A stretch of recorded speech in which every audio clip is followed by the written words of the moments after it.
Errol Spence becomes unified IBF, WBC, and WBA welterweight champion after he stops Yordenis Ugas in the 10th round. The fight was stopped on the advice of the doctor, as Yordenis Ugas's his right eye was completely shut, and I can't complain. Yep, I've got egg on my face. I predicted that Yordenis Ugas would win on a split decision. Even then, my kind of hedged prediction was Errol Spence would win on a split decision. And even that would have been wrong because this was a much more conclusive performance from Errol Spence than I anticipated. And yep, I've got egg on my face. I hold my hands up. I got this prediction wrong.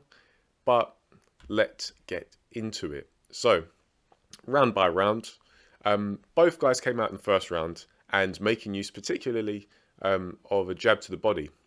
And they were both able to land it with a good deal of regularity when you consider it's the first round. A couple of backhands to the body from each of them, and both guys landing sharp counters early, making the other miss and then making them pay. Neither of them capturing the round for me, however, so I gave that one a 10-10. And now, round 2 through to round 9, because those were the completed rounds, was just all Errol Spence for my money.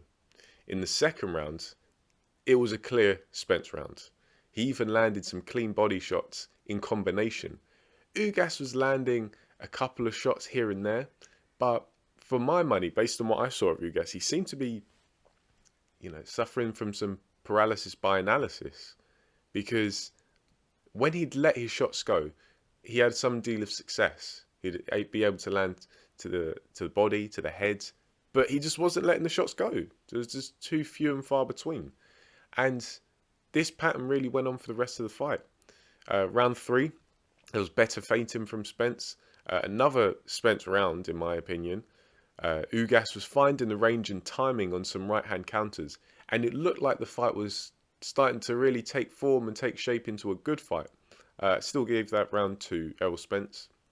Round 4, another round for Spence, showing some good defensive responsibility now. Ugas still sneaking in some good shots, but as I say, too few and far between. Round 5, another easy round for Spence, where in this round, Ugas did virtually nothing.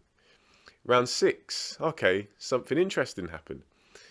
Both guys kind of came into each other, and I don't know whether it was a light punch or a shove, but Spence kind of strangely stumbled back just a couple of steps, and I don't know, it looked like he might have rolled his ankle or something. He actually looked a little bit drunk, that kind of stumble, but obviously he wasn't, hopefully.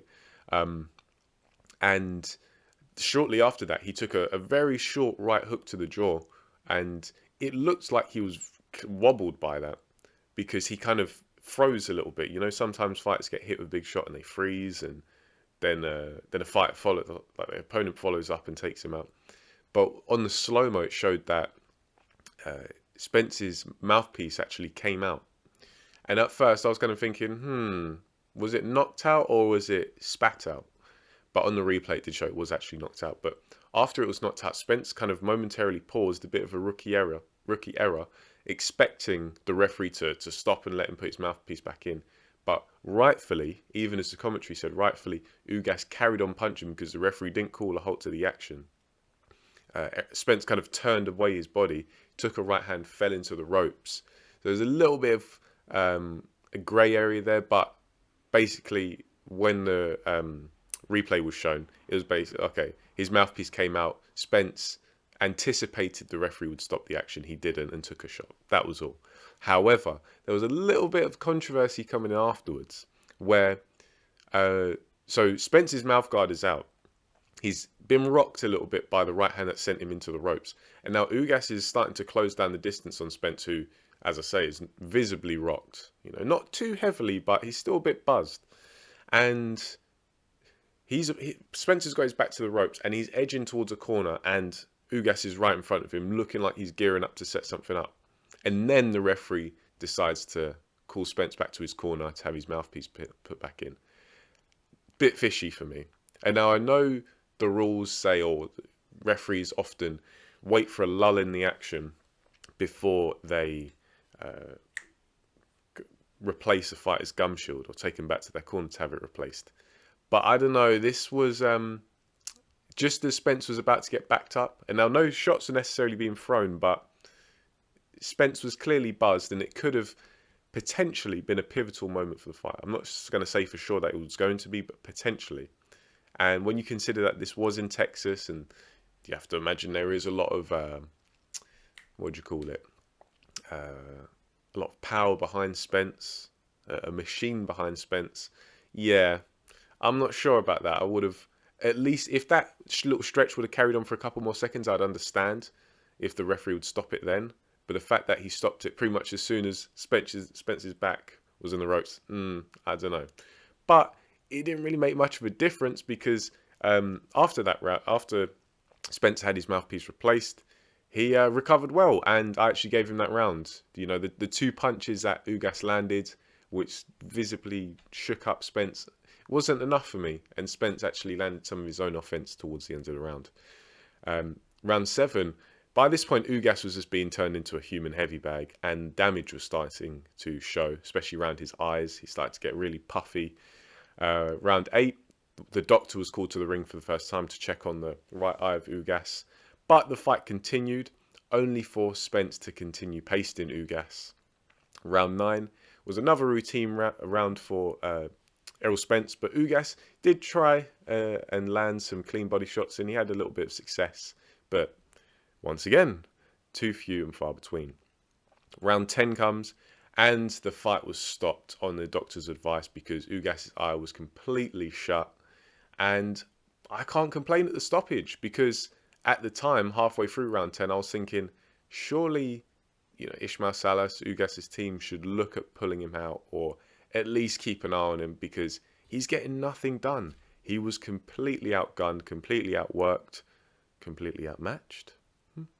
Yeah, Ugas, I don't have any problem with the stoppage because Ugas was never like really out of it. He was like kind of stung, when the eye swells up, it becomes very tender, and there'll be times where he'd wince or he'd pull back, and he'd kind of reel back a little bit, and Spence would smell blood. Yeah, Ugas was never. He could probably could have probably seen out the fight, but he wasn't getting anything done. He was a human heavy bag in there after a certain point. And what's the point? For the sake of saying you finished? He was nowhere unless he stopped Errol Spence in the end of round 10 or round 11 or round 12. That would have been his only route to victory. And realistically, was that going to happen? Yeah, I can't complain at the stoppage.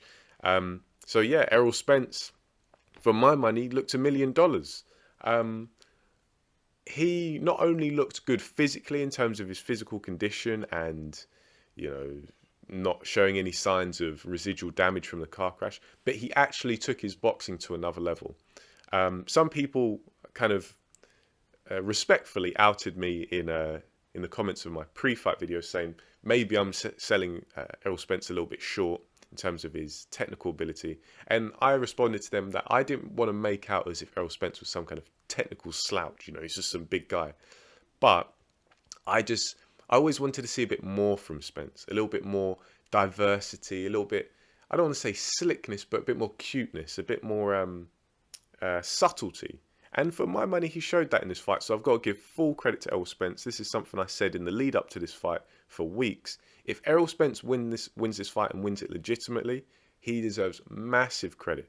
Because not only is he winning another unification against an underrated fighter in Ugas, but he's doing so off of that terrible car crash. Because that wasn't just a car crash where a little bit of a collision with another car, or a bit of whiplash. That car was doing barrel rolls. That car was barreling down the road like nobody's business, like some cartoon stuff. And so Errol Spence not only survived that, but he's come back to beat Danny Garcia and now Yordenis Ugas. And it looks like all roads are leading to Terence Crawford. But yeah, full respect and full credit to Errol Spence. Clearly cut from a different cloth. And for my money, looks better than ever. Some people may disagree, but I think Errol Spence, he looks strong, he's accurate, he's active, making use of good ways to set up his shots, especially up close and mid-range. There was a lot of diversity from Spence. And even he's getting good at feinting as well. I have to give him that. So Spence didn't really put a foot wrong other than his little lapse in concentration in the 6th round. Now, what comes next? There is only one man for now, because there are some other guys, but one man is left, and that is Terence Crawford. Now, I've just heaped a lot of praise on Errol Spence. Praise that he deserves. However, for the longest time, for years, I have been picking Terence Crawford to beat Errol Spence, before the car crash even. And now I know a lot of people are going to say, you picked against Spence here, you're picking him against Crawford now. It's, you're a Spence hater. I'm not a Spence hater. Believe me. I still think Terence Crawford beats Errol Spence. Terence Crawford is not Yordenis Ugas.